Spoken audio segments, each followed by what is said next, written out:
Let's create a basic retouch. We are going to start in the bridge.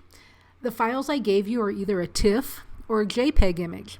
And remember, from the bridge, you select the image that you want after you download it from the web, and we go up here to these options, and we're going to pick the one that looks like an aperture to open this JPEG into Camera Raw.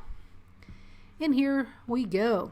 So looking at it, the background's a little dark. There's hair detail that could be brought out, and this is a good place to do this in ACR. And I'll probably play with the skin tone a little bit.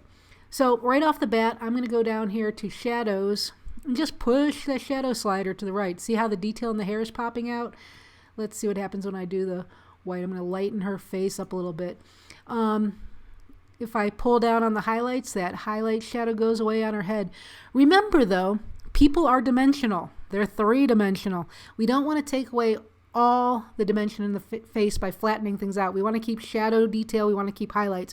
We don't want glaring highlights, and we probably don't want too dark of shadows. Okay, so that's looking pretty good.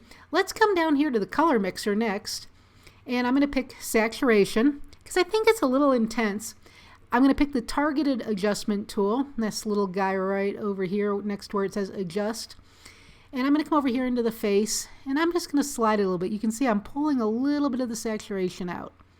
And it's only affecting the reds and the oranges right there, and that was kind of minimal. Let's click the luminance, and we're going to do the same thing. We're going to click on our targeted adjustment tool, come over to the same area, and we can just lighten that up a little bit. I'm thinking that's looking a lot better. Go back to the basics panel, and in here I'm just going to hit P on my keyboard for preview. So this is what it looks like when we started, and this is what it looks like now. So what a difference. From this point, I'm going to hop on over into Photoshop. So see you in the next video.